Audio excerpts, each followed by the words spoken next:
Being a firefighter is like being the golden child of all of public safety. Everybody loves you. Everybody comes to bring you food and snacks and station visits and all of that stuff. And police have their own issues, and EMS is usually forgotten about. And nobody even thinks about the dispatchers, which is unfortunate because the dispatchers that's a tough job. Um, but in this video, I wanted to go over 7 reasons that firefighting might not be a good fit for you.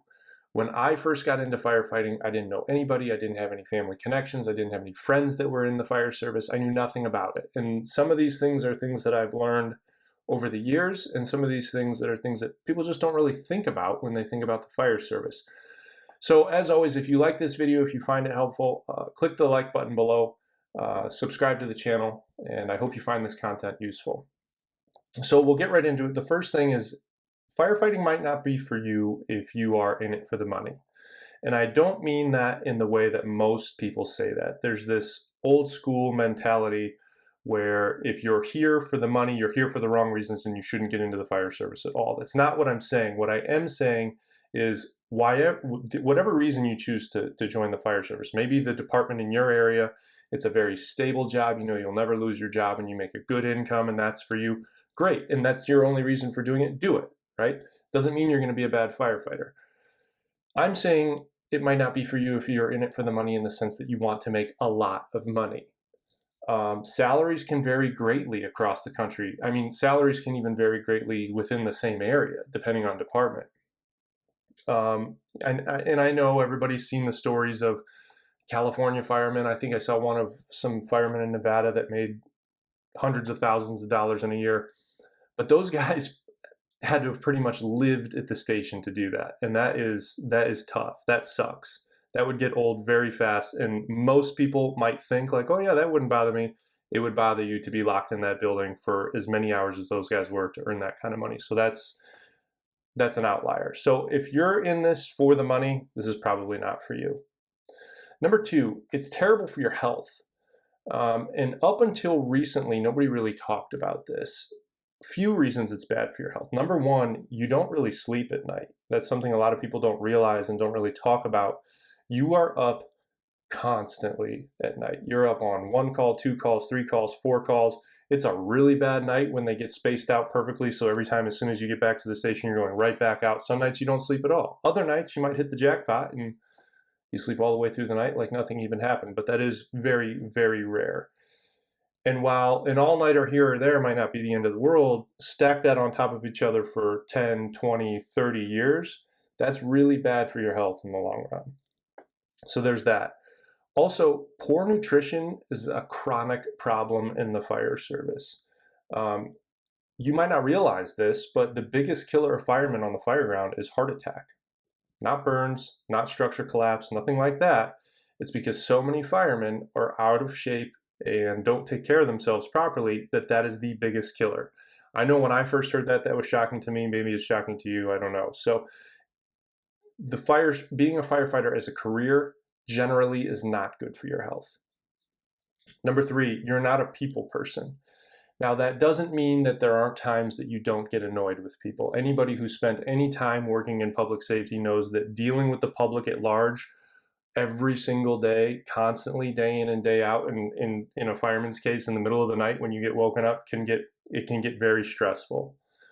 What that means is you're unable to carry on a basic conversation with people. As a firefighter, you're a leader in the community. Whether you like it or not, whether you think of yourself as one or not, you're going to be looked to as a leader in the community. So if you can't even just have a basic conversation with people, basic social skills, this is probably not going to be for you, because you're not going to represent your guys and your girls, and you're not going to represent your department well. Also, as being a people person, you need to have a certain base level of sympathy and empathy for people. You're going to see some tough stuff on this job. And when you do that, you need to, you don't want to be a robot. You want to be able to feel for people, feel with people. So yeah, I'll just leave it there. There's a certain level of empathy and sympathy that you have to have, and the ability to speak to people in just a basic way. Number 4, this might not be for you if you can't work in a group. Whether you like it or not, you are going to be locked into, well, you're not going to be locked, but you're going to be living in a building in tight quarters with maybe 3, 4, 5, 10, 12 different men and women for 24 hours at least at a time. That can get very, very old very quick, especially if you're on a crew with people that you don't really like or you don't really see eye to eye with them. It can get pretty draining. So if you are unable to work well in a group and just fit into a group, and I'm actually going to make a video on that. That's in my list of things to do, is how to fit into a group when you're a new guy. This is going to be a tough job for you. It's going to be really, really tough to live essentially with these people all the time. Number 5, you don't do well with authority. So there's a few things about this. Answering to others, if you're someone that just feels like you know the right way to do things all the time and nobody else is as smart as you, don't join the fire service. You are going to be such a problem for everyone. But also, if you're not able to do well with answering to people simply because they're senior to you. So there's this old idea in the fire service that seniority a lot of times equates to competence. And I strongly disagree with that. And I think anybody who's worked in the fire service for a time knows that person on their department that's been there for a long time, that is treated as though they know more than everybody else. And that is not the case at all. That is something you're probably going to have to deal with in a fire department. Seniority does not equal competence. Now, it does usually equal more knowledge, and that's something you, especially as a new person, will need. So that doesn't mean disregard everybody, but there's, like I said, the fire service is very, very seniority based, and if that's something you would have a hard time with, this might not be the job for you.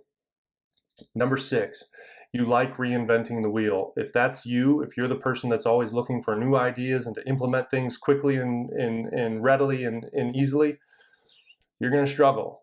The fire service is like a cruise ship. It moves very, very slowly. Over the last several years, they've made a lot of progress in things like firefighter health, different firefighting tactics, whether you agree with them, disagree with them. But there's been some good progress made. But regardless, the fire service is still a very slow-moving thing. So if you come in and you think just because you have a fire science degree or you have some sort of background that you're going to just change things like that, you're going to be in for a rude awakening. So if that's you, this might not be the job for you. And then finally, number 7 is you really struggle with or you can't handle tragedy. Now, I didn't realize to the extent when I first got started in the fire service how much stuff you see. And by that I mean the beauty of public safety is you see everything. You see the highest of the highs and the lowest of the lows, the richest, the poorest. I'm talking economically. I'm talking everything. You see some really awesome things, and you see some just horribly tragic things. And it's the hardest part to watch isn't necessarily the actual tragic event. It's, at least for me and a lot of other people that I've talked to, the hardest thing to watch is the reactions of the friends and family member of whatever the event was that happened. And that gets really tough to deal with. Now, fortunately, as the fire service progresses, there's more and more resources out there for those types of things. But just know that if this is the career path that you choose, that you're going to have to deal with some pretty tough stuff. You're going to see some very tragic things, dealing with children, dealing with suicide, dealing with drugs, dealing with the entire cross-section of humanity. So if you're the type of person that is very, how do I say it, maybe just emotionally fragile, and that's something you might not be able to deal with on a day in and day out basis, this might not be the career choice for you. So I hope you found this video helpful. If there's any other things that you've heard of or you know of, put them in the comments below. I'm interested to hear more about what people are nervous about, maybe not looking forward to, things that they just don't know what to expect. Throw them in the comments below. I read every comment, and I try to answer as many of them as I can. As always, if you like this video and you find it helpful, give it a quick thumbs up and subscribe to the channel, and I'll see you guys in the next video.